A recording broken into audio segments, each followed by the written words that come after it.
Amidst the rising prevalence of social media platforms, ranging from Twitter and Snapchat to Instagram and Discord, individuals have discovered diverse and sometimes detrimental ways to exchange media. In recent times, an alarming number of people, from celebrities to everyday workers, have fallen victim to the unauthorized public release or leaking of their private videos and images. This violation of privacy, often manifesting through Reddit forums, Discord chat rooms, or direct social media uploads, subjects individuals to unwarranted ridicule and frequently retaliatory actions. In this episode, we will explore the situations and tribulations that victims of revenge pornography might endure. Furthermore, we will discuss the weaponization of such practices and ponder the appropriate consequences for those who expose others' private media, if any should exist. But before we get into that, send me some pics or videos of you hitting that like and subscribe button, and turn on that notification bell so I can use that against you later in some twisted plot of revenge. Now let's get critical. Navigating the intricacies of situations enveloped by revenge porn, individuals often find themselves ensnared in a complex web of emotional and legal turmoil. Picture a scenario wherein a person, within the confines of an intimate setting with a partner or other individual, decides to capture their intimate endeavors on camera, either as a collective memory or as an act to stoke the embers of affection. Subsequently, this media, which oftentimes is compromising and deeply personal, is shared in the sincere belief that it will remain private, without the explicit need to voice this expectation. The sender, now divested of control over the content, is thrust into a vulnerable position, unwittingly subjecting themselves to a potential misuse of the shared media. This spirals into a myriad of scenarios that raise pivotal questions regarding the accountability and responsibility harbored by both the sender and receiver in such delicate situations. When examining the sender's perspective and potential involvement in a leak, there exists a spectrum of possibilities that range from intentional distribution to absolute ignorance of the breach in privacy.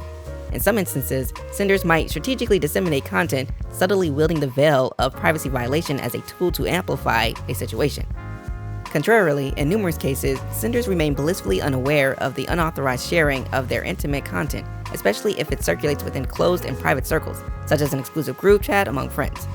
Nevertheless, once introduced into a somewhat broader and potentially less secure environment, the content's propagation risk amplifies, engendering a cycle where private material is perpetually shared and disseminated, exponentially complicating the circumstances surrounding the initial act of intimate media sharing. When embroiled in incidents of revenge porn, individuals commonly find themselves grappling with a tumultuous storm of emotional, social, and sometimes legal challenges. The unauthorized dissemination of their intimate images or videos can spawn an array of deleterious consequences, such as emotional distress, humiliation, and anxiety, often coupled with potential ostracization and stigmatization within social and professional circles. Victims may encounter challenges in their interpersonal relationships, witnessing eroding trust and emotional turmoil while concurrently dealing with the public dissemination of deeply personal content. Additionally, this unsolicited exposure can imperil professional standings, sometimes resulting in loss of employment opportunities or jeopardizing career advancements. Furthermore, victims frequently find themselves engaging in a relentless and wearisome battle to remove the circulated content from various online platforms, all while grappling with the persistent fear and anxiety of where and when the intimate material might resurface next, perpetuating a continued cycle of distress and violation of privacy. Consequently, the pervasive impacts of revenge porn can insidiously permeate various facets of an individual's life, perpetuating a sustained state of vulnerability and anguish.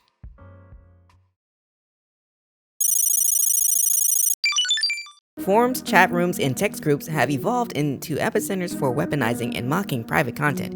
While numerous women have discovered their personal materials being scrutinized and derided across various forums and chat rooms, there have also emerged communities created by women where unsolicited explicit images from men, dick pics, are posted and mocked. Though many women might argue these pictures were unsolicited, it is crucial to note that this action still resides under the expansive umbrella of revenge porn. Weaponizing private content, particularly in the context of revenge porn, refers to the malicious use of intimate and personal media, such as photographs, videos, or messages, to harm, control, manipulate, shame, or exert power over another individual. As mentioned before, this act involves intentionally sharing or threatening to share private or often sexually explicit materials without the depicted person's consent, which can inflict emotional, psychological, social, and sometimes even professional damage. The perpetrator uses the intimate content as a weapon to cause distress, to manipulate or control the victim, or to seek revenge for perceived wrongs. The motivations can be multifaceted and may stem from anger, jealousy, a desire for control, or simply an intent to cause harm. This harmful act can have devastating consequences for the victims, impacting their personal lives, relationships, and even their professional standing, while also posing significant mental health challenges. Thus, weaponizing private content transcends mere privacy violations, morphing into a deliberate, harmful act meant to impose sustained detriment upon the victim.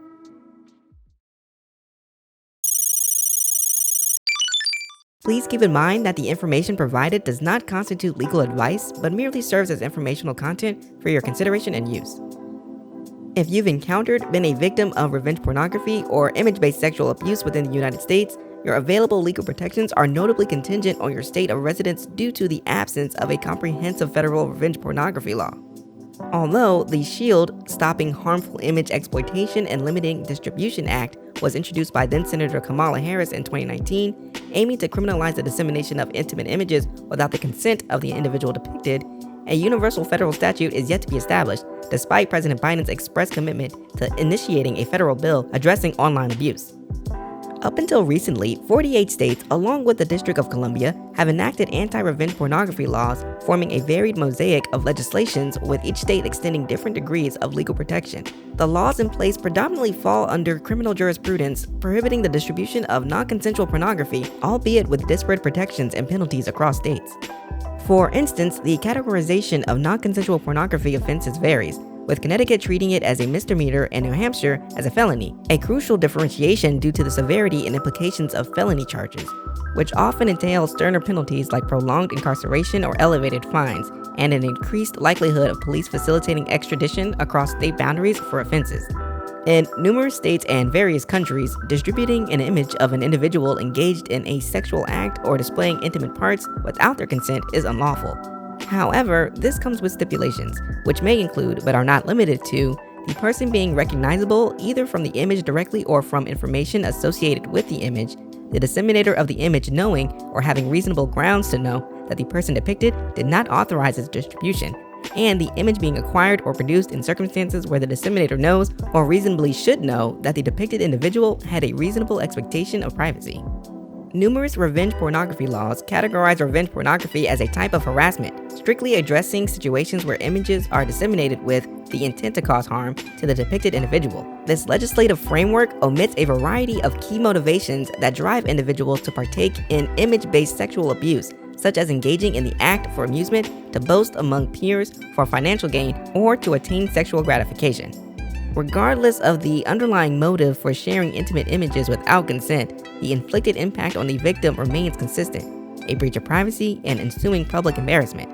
There is a pertinent need to transition the focus from the perpetrator's intentions to the more straightforward question of whether the distribution occurred with the consent of the depicted individual.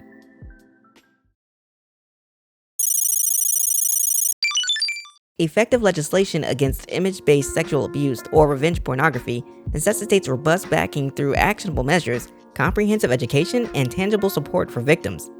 While certain states have criminalized such abuse, the urgency to investigate and prosecute these emotionally destructive crimes often falls secondary in police departments and prosecution offices that may already be stretched thin. Particularly, law enforcement in some rural areas might lack the requisite technological expertise and resources to adeptly navigate the intricacies of cybercrimes. Consequently, augmenting anti-revenge pornography laws with supplementary training and resources for law enforcement becomes imperative, ensuring adept investigation into image-based sexual abuse and facilitating an empathetic approach towards victims. Additionally, education plays a pivotal role in precluding the perpetration of image-based abuse, necessitating sex and relationship education programs to underscore the importance of consent, especially regarding the sharing of intimate images. Moving beyond the somewhat naive admonition against sexting, it is imperative to inculcate safe and respectful online relationship practices amongst individuals, thereby nurturing a culture of consent that extends to online interactions. Moreover, a societal shift is required to fortify support for victims of image-based abuse, mandating a unified message from legislators, law enforcement, educators, and employers that victim blaming is intolerable, coupled with dedicating more resources to victim counseling and practical support, while also ensuring that victims are shielded from retaliation and job insecurity when private images are disclosed without their consent. But what are your thoughts on the rising problem in today's society of leaked videos and images? Do you believe there are enough laws and enforcement of those laws to combat or prevent further distribution of unauthorized private, explicit content? Let us know down in the comment section. Thanks for tuning in to another episode, and we'll catch you in the next video. That's it for today's episode of Critically Speaking. Thanks for joining us as we explore the latest movies, games, and hot topics. Stay up to date with our latest content by hitting that notification bell.